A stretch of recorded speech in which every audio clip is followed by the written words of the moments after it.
Picture Putin's Russia, as a vast kitchen late at night.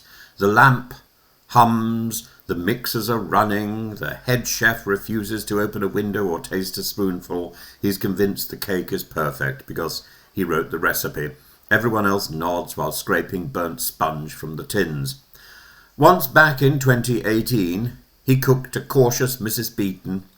Her virtue was method: weigh the flour, warm the butter, do not overbeat the eggs. Early Putin governed with that sort of domestic prudence, watching the oven door rather than slamming it. Crimea was a questionable addition to the pantry, yes, and Salisbury a poisonous flavouring. But the general theory was simple: keep the batter smooth, keep the household quiet, serve a plain Victoria sponge of rising living standards, call it stability. Tonight, the kitchen is different. We have a Putin in a mess, not a new chef, but a more concentrated essence of the old one. He's turned up the heat, over-whipped the mix. The full-scale invasion was not a brave experiment. It was a cook who forgot the recipes are supposed to be restraints or constraints. He told himself Ukraine was not a real cake at all, just leftover crumbs that would fold back into the Russian batter. He ignored the curdling signs because no one near the invasion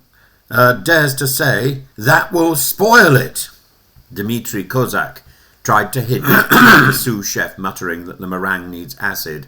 He was waved away. Since COVID, the head chef works in a biosecure pantry, all disinfectant mists and ultraviolet glows and the Smeg brand on the door, a ruler who insists on 14-day quarantines before anyone can bring him a jug of cream. You cannot get honest feedback when every tasting spoon has to be sterilised and signed out. On the battlefield, his winter strategy is a bakery of intimidation. If manoeuvre fails, scorch the grid. Mr. Kipling bakes exceedingly good cakes. Well, yes, lies always seem to work in Russia. October brought the heaviest missile bake in many months. Odessa again wore the soot of broken substations. Zaporizhia blacked out. This is the brûlée doctrine. Sear the sugar on top to mask a custard that will never set. Ukraine answers like a shrewd pastry chef, going after the gas hobs and the delivery vans. Trucks burned, port infrastructure took a hit.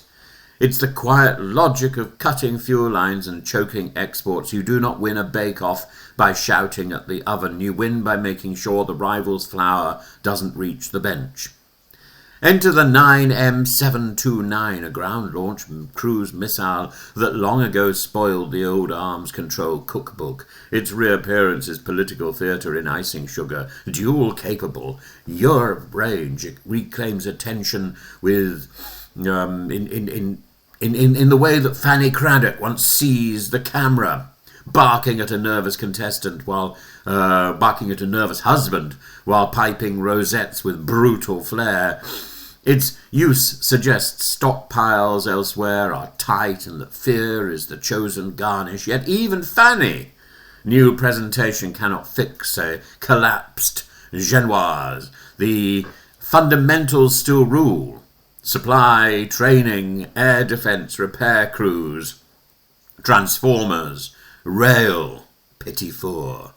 At home, about 2/5 of the federal budget is now whisked into security and defence. That is not a pinch of nutmeg. That is not half the larder. The old social contract was a sponge that rose quietly in a warm kitchen. The new contract, the new Russian contract, is a sermon and a stick. It tastes of starch and smoke. Technocrats keep the saucepans from boiling over. Their advice rarely changes the menu. When Elvira Nabiulina told the chef the economy was swirling down the drain, the call ended before she could even offer a stabilizer. That is not culinary leadership. That is a chef who refuses to admit the custard is split.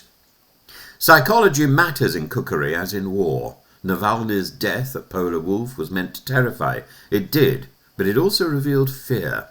A confident chef would have left a critic stewing in a quiet corner until the dining room forgot his name. Instead, the regime platted up cruelty and called it strength. The taste lingers, rancid and metallic like old butter. Abroad, Putin depends on suppliers who profit from his isolation. Sanctions tighten at awkward points in the supply chain. Workarounds appear. The Ukrainian drones arrive like auditors in aprons and hairnets, clipboards out, tracing lines from refinery to pipeline to port. If those inspections keep torching the delivery network, the Russian budget will feel the heat by spring.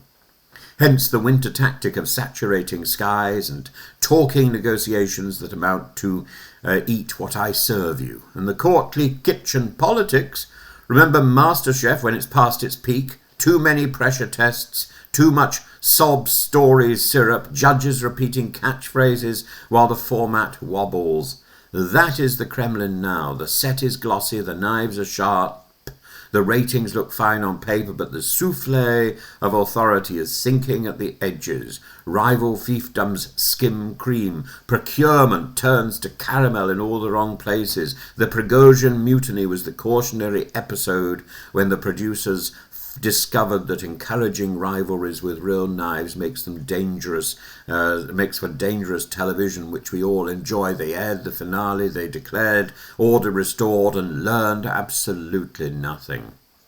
Which brings us to the canon of British cookery on television, because it maps neatly onto today's Kremlin. Mrs. Beaton stands for method and household management, the era when the regime prized predictability and thrift, and also deceit.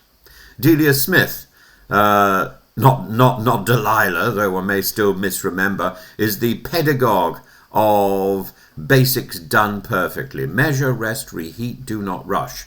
That was the brief season when technocrats could correct a recipe without being shouted down. Fanny Craddock is the age of glare and intimidation, the performance of mastery that frightens apprentices into silence. And MasterChef is a present spectacle. Shiny and exhausting, insisting each week is the most dramatic ever while serving variations on the same dish and swearing behind the scenes. You can prop the sponge with skewers. You cannot pretend it never sank. So, where is Putin tonight in kitchen terms? Militarily, he is caramelizing the top because the middle has not set. Economically, he is stripping the pantry to fuel the torch. Politically, he is plating for the cameras, not the diners. Strategically, he has mistaken icing for structure. The more he pipes, the more the layers slide. What follows is not a sudden collapse, but a slow kitchen crisis. Ukraine will keep attacking the gas lines and the delivery vans. Russia will keep blasting the sugar. NATO will keep sending sieves, bowls and better ovens. The hinge is production and protection by February. Who can bake more and break less? Who can defend transformers the way a careful cook shields a souffle from the draft? Who can move flour and diesel without drawing a drone? In the end, history is harsh on chefs who fire the critics and ban the timers. Cakes remember. You cannot bully gluten into alignment, you must coax it. You must know when to stop mixing. Putin no longer stops. He whisks and whips and then blames the ingredients. That's why the cake looks grand from 3 meters and lists when you stand close. He can still burn sugar. He can still shout. He can still frighten the junior bakers even from the fridge. He cannot persuade discerning diners, however, that this is good cooking.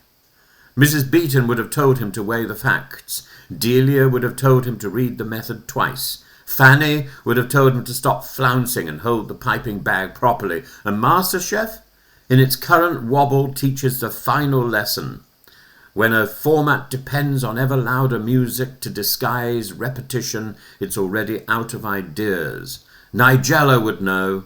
The oven hums, the lights glare, the signature bake is on the pass, and everyone in the kitchen knows the centre will not hold.